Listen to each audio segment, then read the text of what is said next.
Fala galera, todos os capítulos da minha série Romário Cara já estão disponíveis na Max. E agora você pode assistir do começo ao fim. Corre lá!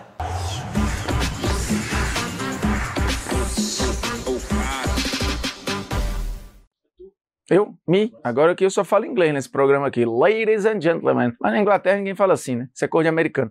Bom programa esse, viu? Bom programa. Mais uma vez, eu tô iniciando muitos programas do mesmo jeito. Bom programa. A gente tamo no hype, né? Não, o hype já passou, gente. A verdade é essa. Tu tem ciúme, ele tem ciúme do Polêmicas do passado. Não, tamo bem, tamo voltando pro trilho. Tá melhor que o passado. Ah, não. Fisicamente eu tô bem melhor. O programa piorou. Tô brincando.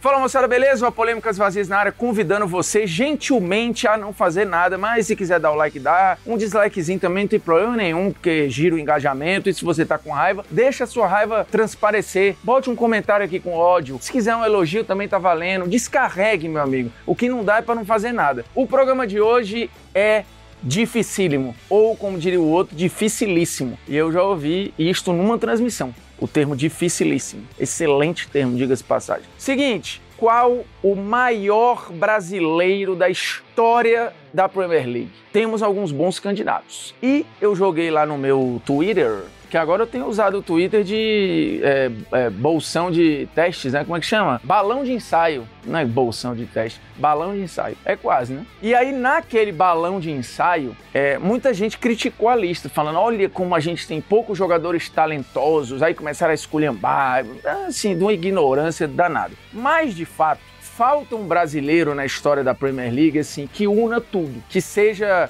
Tipo assim, um Ronaldinho Gaúcho em La Liga, o próprio Neymar, né, um Ronaldo, um Romário, ou sei lá, um Elber lá na Bundesliga, que também jogou a barbaridade, um Zé Roberto e tal. A gente tem caras muito constantes, outros que foram brilhantes, mas por pouco tempo, gente que foi muito vencedora, mas que talvez não seja brilhante, gente muito confiável, mas que o brasileiro ali não morre de amores, né, mas o inglês morre. Tem muito jogador que eu vou citar aqui, respeitadíssimo na Inglaterra, e que aqui é subvalorizado, subestimado. Inclusive um deles entrou na seleção, dois, né, entraram na seleção dos subestimados que a gente fez recentemente. Ó, seguinte, polêmica aleatória vai ser sobre sobremesas, pudim ou brigadeiro. Mas por que o pudim especificamente aí? Não tem um doce de leite, um negócio, não podia ser uma outra coisa, não? Um petit gâteau? Tem, mas vamos com isso aqui que é simples, né? É mais simples. É a brasilidade da coisa, né? É perfeito. O pudim é brasileiro? Tu inventou agora, né? Não, o brigadeiro eu sei que é. Inclusive o coração do brigadeiro, o brigadeiro que dá o nome ao brigadeiro, isso aqui é um momento de curiosidade, tá? Seguinte, no museu lá da aviação, que se eu não me engano fica no Rio de Janeiro, no interior do Rio, não sei exatamente aonde, ou acho que é aqui em São Paulo, agora eu não sei, tem o coração de Santos Dumont, certo? O coração de Santos Dumont está no Museu da Aviação. E a história de como esse coração chegou lá é muito aleatória. Depois vocês escutem o podcast Rádio Novela Apresenta, e aí eu não lembro o nome do episódio, mas vocês catem lá que vai ter sobre o coração de Santos Dumont. Não bastasse ter um coração, tem dois corações no museu. O outro coração, sabe de quem é? Do brigadeiro, que dá nome ao brigadeiro. Brigadeiro Eduardo Gomes. O coração do brigadeiro Eduardo Gomes, que dá nome ao brigadeiro, que você conhece, era o doce feito para o brigadeiro. Brigadeiro, função militar, né? Tem o coração dele no museu. Santos Dumont que morreu no Guarujá. E assim, eu queria dizer que o fim dele é trágico. Uma história que a galera não conta também. O Santos Dumont morreu triste. Pudim foi criado em Portugal, fica a informação também, então a brasilidade já foi pro caralho aí. Mas como os portugueses vieram aqui, né, e nos colonizaram, a gente acabou gostando do pudim. Eu sou a favor da gente pegar o pudim de volta. Vamos dizer que é nosso, pô. E aí, vamos lá, temos alguns candidatos. E eu começo com um que talvez você não lembre, mas é um cara muito relevante. Segundo brasileiro a jogar na Premier League, na era Premier League, né? Porque lembrando, o primeiro brasileiro a jogar na Inglaterra foi o Mirandinha lá atrás. O Mirandinha, que o meu conterrâneo, inclusive, cearense, já joguei bola com o Mirandinha. E já corou e correndo feito um condenado. E gente fina, viu? Que figura. Grandes histórias o Mirandinha tem, jogou no Newcastle. Lembrando, então, esse foi o primeiro brasileiro no futebol inglês. Na era Premier League, que é a partir dos anos 90, o segundo brasileiro é Juninho Paulista. E aí você pensa, putz, mas o Juninho Paulista? O Juninho Paulista, inclusive, ele é o único brasileiro a ser eleito o melhor jogador de uma edição de Premier League, 96, 97. E o Juninho teve 3 passagens pelo Middlesbrough. Ele podia ter escolhido um lugar mais fácil para falar o nome, né? Porque, meu irmão, é a sopinha de letra aqui, ó. Middlesbrough. Mas a minha pronúncia eu acho que tá boa. Depois eu vou consultar o Fred para saber como é que tá, porque tá tudo errado sempre. A gente fala Tottenham, Aí o Fred vem com Tottenham, quem mais? O Manchester City. Porra, não fode, ô Fred. Eu não moro em Manchester, nem moro na Inglaterra, então eu falo do jeito que eu quiser. Até porque eu duvido que o inglês fale São Paulo, que ele fale, porra, Criciúma. Eu acho que ele vai conseguir falar Criciúma, São Paulo. Ele vai meter lá um São Paulo ou um São Pablo e a gente engole aqui. Porra, lá ele, né? Aí o seguinte, o Juninho Paulista, segundo brasileiro aí pra Premier League, melhor da temporada 96-97, 3 passagens pelo Middlesbrough, como eu lembrei aqui, e o Dessan, com a credibilidade também do Dessan, é brincadeira, mas enfim, tem que ser citado aqui. O Dessan elegeu o Juninho como o brasileiro mais importante da história do futebol inglês. Isso é relevante. O ponto aqui é, o Juninho tem uma história fodida no Middlesbrough. Ele é considerado o maior jogador da história do clube. E assim, é um clube muito pequeno, então puxa pra baixo, né, a disputa no clube. Numa época em que a Premier League ela era menos vista no Brasil, ela ainda não era o principal campeonato do planeta. Ali nos anos 90 ainda era o La Liga, sempre foi muito importante, né? Inclusive La Liga não tem nada a ver com o programa aqui não, mas La Liga ele acaba sendo o campeonato mais constante de todos, né? Porque a Série A do italiano hoje está em baixa, a Bundesliga teve seus momentos, aí hoje se fala do francês, campeonato português, a Premier League hoje é quem manda, mas a La Liga tá sempre ali, né? Porque Real e Barça é foda, véio. Puxa muito pra cima, não tem como. Dito isso, o Juninho é muito importante, ele abriu ali quando tudo era mato, e é importante, né? Quando tudo era mato, é importante quem chega primeiro, quem abre caminho para os outros. E aí essa importância histórica do Juninho ela é gigantesca. Mas aí ele vai perder em vários outros aspectos, né? Ficou com passagens quebradas. A primeira ela é muito boa. No meio do caminho tem uma outra que é ok.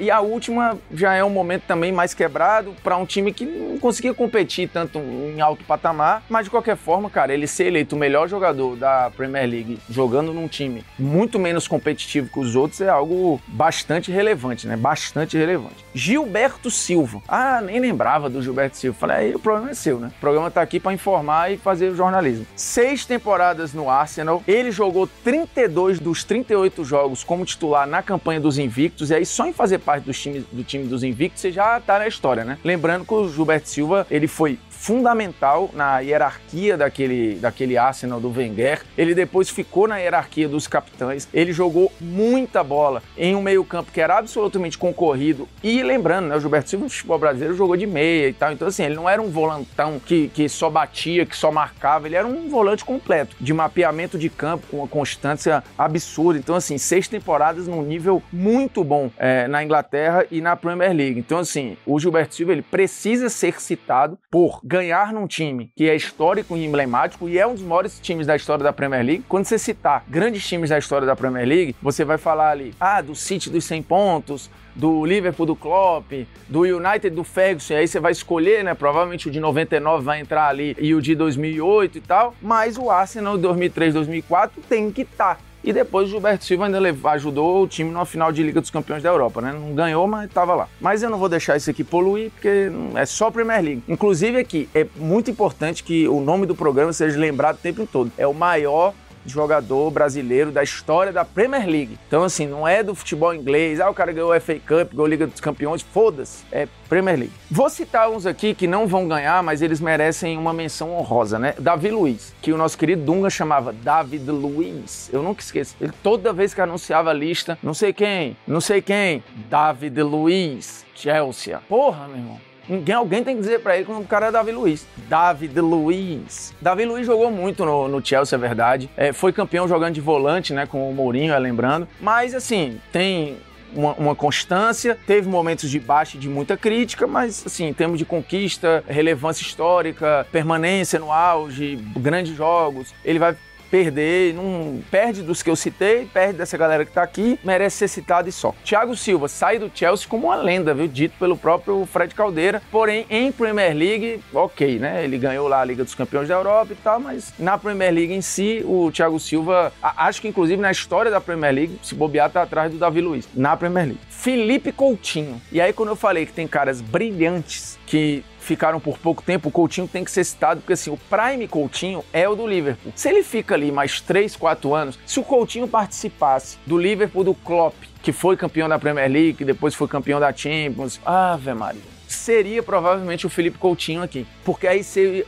ia unir a magia com a eficiência, com conquistas que provavelmente teriam acontecido aqui, talvez até mais, né? O Liverpool deu azar de disputar com o City do Guardiola. Então, o Liverpool de 90 e tantos pontos e o Liverpool do caralho A4 só conseguiu ganhar uma Premier League, que é histórica, diga-se passagem, porque é a primeira e única Premier League do Liverpool na era Premier League, obviamente. Portanto, assim, o Coutinho jogou uma barbaridade, né? Assim, atuações fantásticas. Porém, foi por menos tempo, não teve ganhos e alguma inconstância na reta final. Depois o Klopp preparou o time já sem ele e aí criando o trio histórico, né, com o Firmino, Mané e Salah. E aí a gente chega aos 3 finalistas. O Alisson vai ser citado aqui também, mas assim, por questão de título, de consistência, o Alisson chegou a ter algumas fases ruins, né, pelo menos uma temporada muito abaixo de questionamentos, diga-se passagem. E aí em relação ao Ederson, ele perde, acho que na constância e na quantidade de títulos, né, e na relevância na história do clube. Se a gente pegar o Alisson, eu tenho dúvida se o Alisson é o goleiro que estaria na seleção do Liverpool de todos os tempos. Acho que não. O Ederson com certeza é o goleiro do Manchester City de todos os tempos. Então acho que na relevância de goleiros, o Ederson fica à frente. E aí a final é entre essa galera aqui mesmo. Não tem jeito. É Ederson, ou é Firmino, ou é Fernandinho. E aí são 3 caras que, de novo, talvez o brasileiro respeite menos do que deveria. O Firmino, 8 temporadas no Liverpool, num altíssimo nível. Ele é o brasileiro com mais gols e mais assistências na história da Premier League. Ele participou de um trio histórico que talvez ali esteja entre os 3 grandes trios da história da Premier League. Você vai pegar, sei lá, de repente, Henry, Bergkamp e Pires. Tô pegando aqui, nem sei se é esse o trio. Aí você vai pegar Rooney, Tevez e Cristiano Ronaldo. Sei lá, Beckham, Giggs e mais alguém que você inventa aí. Tô jogando na mesa aqui, tá? Fatalmente, Sané, Firmino e Salah vão aparecer no topo da cadeia ali e vão brigar por ser o trio mais emblemático ou um dos da história da Premier League. E fazer parte disso é muito relevante, te torna muito grande.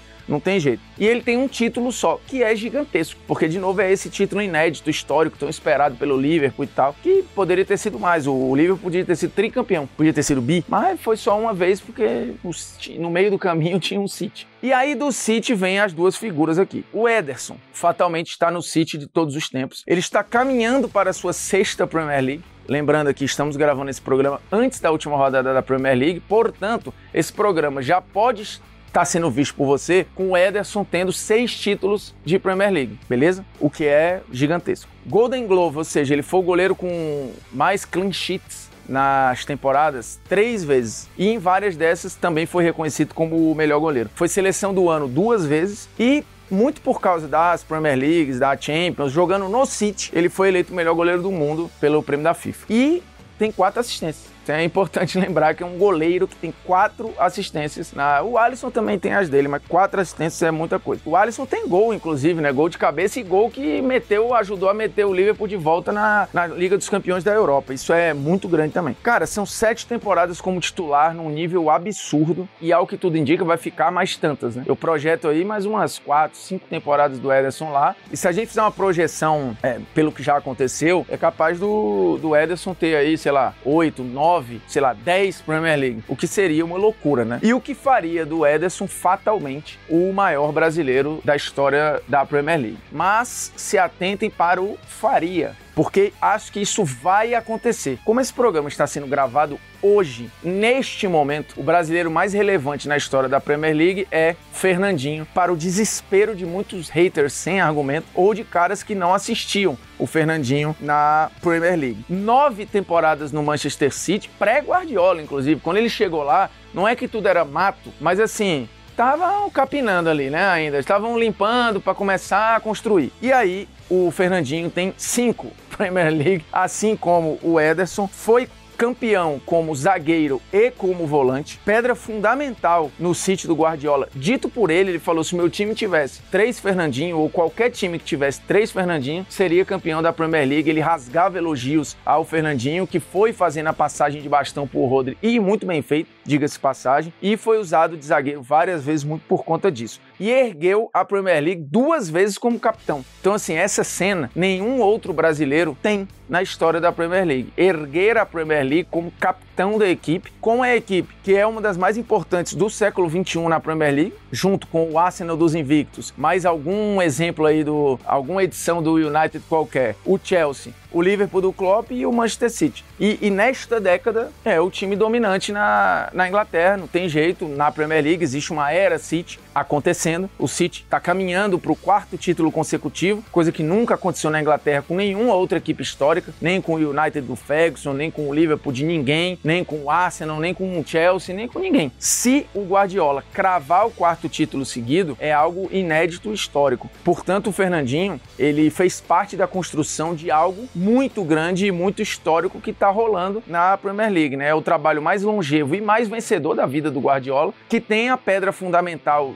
desta equipe, ou teve, o Fernandinho. E, de novo, que ergueu a Premier League 2 vezes como capitão da equipe. Isso é muito enorme. E tem uma curiosidade aqui, né? Porque o Fernandinho talvez não esteja no City de todos os tempos. Isso é muito doido, né? Porque a gente não tá conversando aqui sobre a qualidade do cara e tal, é sobre o gigantismo. Se você olhar os jornais ingleses ou os sites que falam do City, muita gente vai botar no meio campo ali Yaya Touré, De Bruyne, Davi Silva. Alguns botam o Gundogan, tem gente que já coloca o Rodri, né? O Rodri tem um gol de título de Champions, pô. Isso é muito relevante. Eu acho que na história do City, o Fernandinho ainda está à frente do Rodri, na história, mas deve ser ultrapassado em algum momento. O Ederson fatalmente está na seleção de todos os tempos do Manchester City, até por uma questão de concorrência menor. Dito isso, neste momento temos o Fernandinho como o maior brasileiro da história da Premier League. E eu diria que, pelos números, pelo brilhantismo, pela relevância que teve no momento ali, para mim, o Firmino ainda está até à frente do Ederson. Mas isso vai mudar. E mais cedo ou mais tarde, isso vai mudar. Se nós fizermos esse polêmicas daqui a 3 anos, acho que o Ederson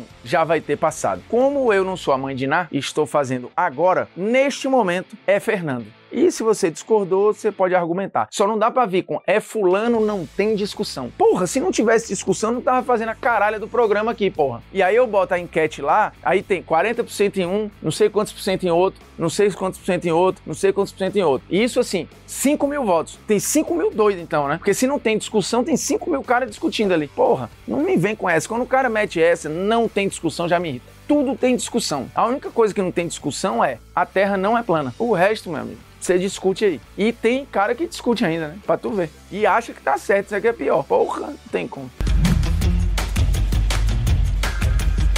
Ó, seguinte, antes de encerrar o programa, temos o veredito sobre brigadeiro ou pudim. Se for pela brasilidade, é pouco tempo, né? Até porque, como a gente já disse aqui, o pudim não é brasileiro, apesar de, para o Polêmicas, a partir de hoje ser, todo boteco só encontra um pudim. O restaurante que não tem pudim como sobremesa, desconfie. E o brigadeiro? O brigadeiro tem variações, o pudim tem algumas. Mas o brigadeiro tem várias, né? Tem o brigadeiro branco, tem o brigadeiro com granulado, sem granulado, brigadeiro de colher, tem o brigadeiro redondinho, temos o brigadeirão, que é tipo um bolo de brigadeiro, e o gosto é fantástico. Eu passei a vida inteira achando que eu tinha inventado o brigadeiro, que eu pegava leite moça, misturava com Nescau e achava, caralho, eu inventei aqui um negócio fantástico. E aí quando esquentava então, que mudava quimicamente a parada, eu falei, puta merda, estoura. Aí depois descobri que o mundo inteiro, quer dizer, o Brasil inteiro fazia brigadeiro. Na disputa brigadeiro e pudim, pra mim, é poupa-tempo, é muito brigadeiro, pela facilidade de fazer. O pudim, meu irmão, tu sabe fazer pudim? Alguém aqui sabe? E brigadeiro? Qualquer um sabe. Se errar o ponto, fica bom. Acertou o ponto, bom também. Ah, queimou o brigadeiro, tá bom pra caralho. O pudim, se deformar errado,